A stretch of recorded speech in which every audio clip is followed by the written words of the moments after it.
Les titres de ce journal, le Conseil des ministres qui s'est réuni aujourd'hui prend note d'une première dans l'histoire de la boxe mauricienne. 4 de nos compatriotes sont engagés dans leurs finales respectives ce soir au championnat d'Afrique de boxe.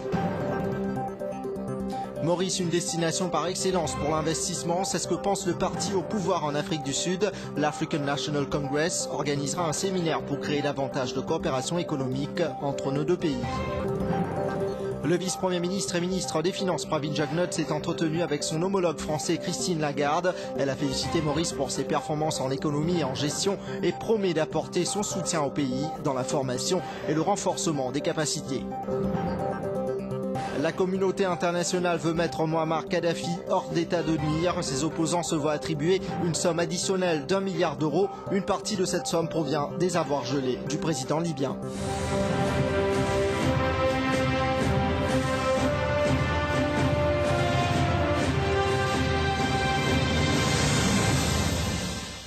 Bonsoir à tous et merci d'être avec nous pour ce journal. Le Conseil des ministres s'est réuni aujourd'hui sous la présidence du Premier ministre, le Dr Namin Ramgoolam. Le cabinet ministériel a noté que pour la toute première fois, 4 Mauriciens, à savoir Ludovic Bactora, Bruno Judy, Richard Nocolin et Kennedy Saint-Pierre, ont accédé aux finales de leurs catégories respectives lors des championnats d'Afrique de boxe qui a actuellement lieu au Cameroun. Nos boxeurs sont engagés dans les catégories des moins de 52 kg, moins de 56 kg, moins de 64 kg et moins de 69 kilos respectivement. Et justement, vous le savez, c'est ce soir que nos 4 représentants disputeront leurs finales respectives dans le cadre du championnat d'Afrique de boxe qui se déroule, je vous le disais, au Cameroun. Déjà assurés d'une médaille d'argent, Kennedy Saint-Pierre, Ludovic Bactora, Richard Nocolin et Bruno Judy tenteront d'aller jusqu'au bout de leurs ambitions et décrocher leur représentation avec Robert Deschambault. Depuis 2001, où Maurice avait aligné 5 boxeurs en finale des championnats d'Afrique, on n'avait pas vu une telle présence en force de nos pugilistes à ce niveau de la compétition. Cette année, ils sont 4 à viser la plus haute marche du podium, parmi Bruno Judy qui dispute sa 3e finale d'affilée. Le Mauritian Magician aura comme adversaire l'Algérien Lamine chez les 56 kilos. 2 autres boxeurs algériens se dressent également sur la route de nos représentants, notamment Sid Ali face à Richard Nocolin chez les 64 kg et Abadi Kess dans la catégorie des 69 kg contre Kennedy Saint-Pierre, alors que Ludovic Bactora disputera la finale des 52 kg face au Marocain Abdel Fattah. Quoi qu'il en soit, la performance des Mauriciens a été exemplaire tout au long de ces championnats qui prennent fin ce vendredi au Cameroun.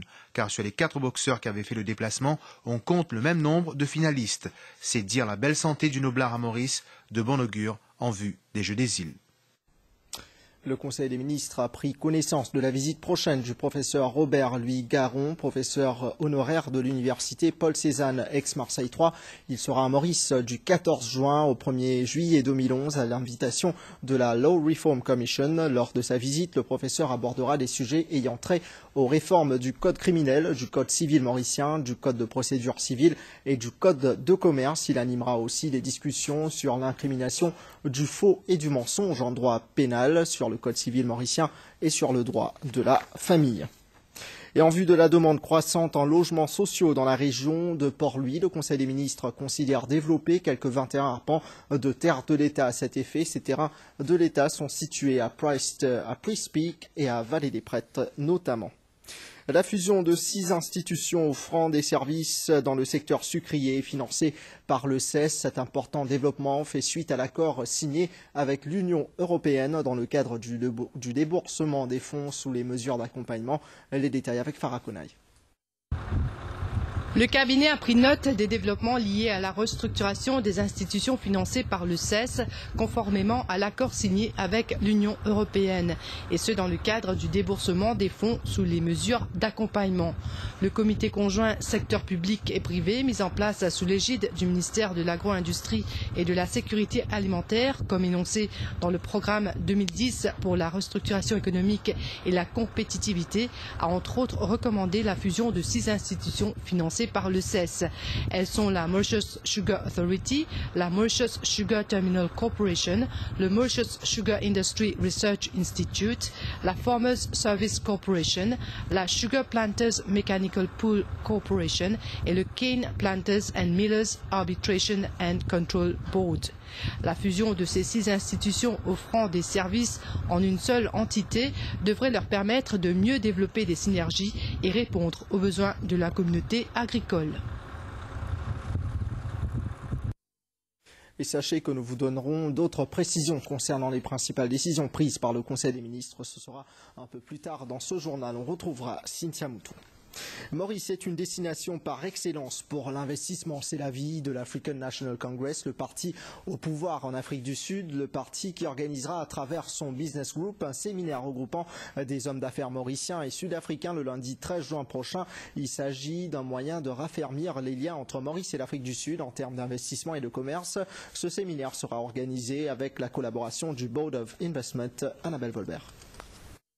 Une quarantaine d'hommes d'affaires de l'Afrique du Sud, avec à la tête le Dr Matthews Poza, un des dirigeants de l'African National Congress, participera au South Africa Mauritius Trade and Investment Seminar lundi prochain au centre de conférence de Grand Bay. Un séminaire qui vise à raffermir les liens commerciaux et d'investissement entre Maurice et l'Afrique du Sud, car en sus d'être une destination touristique très prisée, Maurice possède un grand potentiel d'investissement. Mauritius is really a serious business destination, and so with great and many opportunities. And why we say that is because we remind them of its proximity and accessibility to South Africa. Its hugely sophisticated physical and infrastructure, institutional infrastructure. I really noticed how much better the roads are in this country. It's an organized and a dynamic civil society, including the business and economic fields.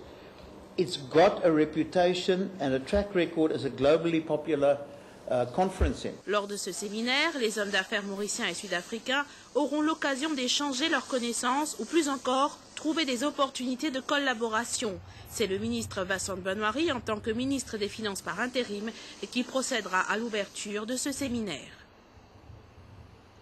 Le vice-premier ministre et ministre des Finances, Pravin Jugnauth, a eu une session de travail avec son homologue de France, Christine Lagarde. C'était ce matin à Lisbonne, en Portugal, où se déroulait la réunion annuelle de la Banque africaine de développement. Au cours de cette rencontre bilatérale qui a duré une demi-heure, Christine Lagarde a félicité Maurice pour ses réalisations en matière d'économie et de gestion. Elle a remercié le gouvernement mauricien pour le soutien accordé à sa candidature au poste de directeur général du Fonds monétaire international. L'ouverture à la fin du mois d'un centre régional d'assistance technique du FMI à Maurice a été abordée et elle a promis son soutien aux initiatives mauriciennes en ce qui concerne la formation et le renforcement des capacités dans la région. À la State House a réduit aujourd'hui, le président de la République, Sahanirou Jugnauth, a reçu la visite de Shiv Khera, célèbre auteur, consultant et conférencier en affaires. Shiv Khera est aujourd'hui connu à travers le monde. Il est originaire de l'Inde et effectue une visite de 3 jours à Maurice. Il a remis des exemplaires de ses 2 livres à Sahanirou Jugnauth. Daniel Haïti. Shiv Khera, reçu par le président de la République à la State House. Il est à sa 3e visite à Maurice. Consultant en affaires, auteur et conférencier international, il s'est fait un nom en animant des conférences dans plusieurs pays. Les sujets qu'il aborde, la gestion du temps, la gestion du stress, le service à la clientèle et l'amélioration des ventes. Son premier livre, You Can Win, sorti en 1998, est un best-seller international. 1,5 million de copies vendues en 16 langues. Pour Shiv Khera, winners don't do different things, they do things differently. Soit, les gagnants ne font pas différentes choses, ils font les choses différemment. People who will succeed are those who have people skills and who have selling skills. 2 things. People skills and selling abilities. Because technology and technicians you can always buy with money. But the wealthiest person in the world must build and create leadership, to relationships. À Sahanirou Jugnauth, Shiv Khera a présenté les conférences qu'il anime dans plus de 20 pays. Leur entretien a duré plus d'une quarantaine de minutes. Le ministre du Travail et des Relations industrielles, Shakil Mohamed, participe actuellement à la 100e session de l'International Labour Conference au quartier général du Bureau international du travail à Genève. Le ministre mauricien préside une délégation tripartite qui est également composée d'un représentant des employés et d'un représentant des employeurs, à savoir Tulsiraj Benidine, président de la NTUC, et le Dr Azad Jitan, directeur de la MIF. À Genève, les discussions tourneront autour du travail décent, de la mise en application des conventions et recommandations du BIT et des objectifs de protection sociale des employés selon l'ILO Declaration on Social Justice for a Fair Globalization de 2008. Le ministre du Travail aura des rencontres bilatérales avec le directeur général du BIT, Juan Somavia, et le directeur régional du BIT pour l'Afrique, Charles Dan. L'International Labour Conference prendra fin le 17 juin prochain.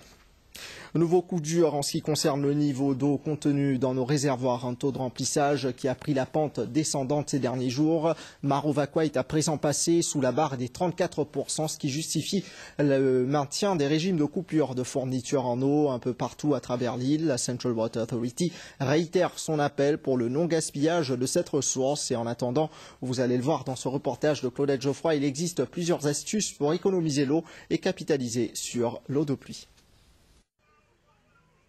Si vous avez visité l'exposition sur l'environnement et le développement durable au centre de conférence de Grand B, vous aurez sûrement remarqué le stand de la CWA qui sensibilise le public sur le non-gaspillage de l'eau en cette période sèche. La water harvesting, soit la récupération de l'eau de pluie, est un des moyens simples pour optimiser l'utilisation de cette ressource. Cette méthode est notamment très prisée à Rodrigue. Quand la pluie peut tomber au toit de la maison, nous ramassons. Donc, nous mettons un système de tuyaux ou d'allô. Ça fait qu'il nous touille dans la maison. Nous fait de l'eau là, nous ramassons de l'eau là d'un drôme, d'un teinte ou d'un récipient. Nous couvrons à l'abri des bébêtes ou microbes, tout ça. Ça de l'eau là, nous gardons pour nettoyer, laver, arroser. Les bon nous faire ressortir, il n'est pas bon pour boire, il n'est pas domestique, il n'est pas potable. Donc, nous avons fait n'importe quoi avec ça de l'eau là. Et ça de là qu'on peut servir, bien sûr, il peut faire nous économiser nous de l'eau potable de la CWA et définitivement nous build de la CWA pour réduire. Et de toute façon, c'est longtemps nous grands-parents, je peux ramasser de l'eau ainsi, je peux servir. Les autorités encouragent donc cette astuce. Les logements sociaux qui sont construits actuellement sont dotés d'un système pour récupérer l'eau de pluie. Entre-temps, la situation ne s'améliore pas dans nos réservoirs. Maro-Vakwa est à moins de 34% de sa capacité. Meurtre de Rina Manogi à Cité-Lumière Grand B. Pour rappel, le corps sans vie de cette jeune femme avait été retrouvé peu avant minuit dans la soirée de mercredi. Elle gisait dans une mare de sang à l'arrière d'un restaurant avec plusieurs entailles au cou. Hier, la CID de Grand B a procédé à l'arrestation de 4 suspects dans le cadre de ce meurtre et 3 d'entre eux ont déjà participé à une reconstitution des faits. Dans la soirée d'hier, ils ont comparu en cour de district de Mapou aujourd'hui où une accusation provisoire de meurtre a été logée contre eux. La police a objecté à leur remise en liberté. Ils ont été reconduits en cellule policière. Place au détail avec Sadnati Logdari. C'est aux alentours de 18h15 hier, sous le regard de plusieurs badauds, que le premier suspect est retourné sur les lieux du crime à Cité-Lumière à Grand B. Mike Stefano Cousine, 17 ans, a montré au limier de la CID de Grand B l'endroit où Lachmi Manogi, dit Rina, a été égorgée dans la nuit de mercredi, suivi de Marie-Christelle Frédéric, 15 ans, et de Marie-Claude Ducan, 34 ans. Les 3 suspects habitent la même région. La CID de Grand B n'a pas tardé à agir. Avec la collaboration du public, nous avons certaines informations. Alors, à partir de la journée, nous commençons à arrêter les gens. À travers le questioning que nous faisons, nous trouvons qu'ils savent 4 gens impliqués. Dans les moins de 12 ans, les cas finissent décidés. Selon les enquêteurs, Marie-Claude Ducan ainsi que son fils et sa fille auraient avoué leur participation au crime. Le 4e suspect, un dénommé Nelson Stewart Philibert, aussi connu comme Macumba, âgé de 26 ans, a lui avoué d'être l'auteur du crime. Il devait remettre à la police l'arme du crime, une lame de rasoir. Ils ont comparu en cour de district de Mapou ce matin, où une accusation provisoire de meurtre a été logée contre eux. Le sexe et la rivalité sont les raisons probables et qui ont coûté la vie à Rina Manogi. Pour rappel, le corps de la jeune femme a été retrouvé peu avant minuit mercredi à l'arrière de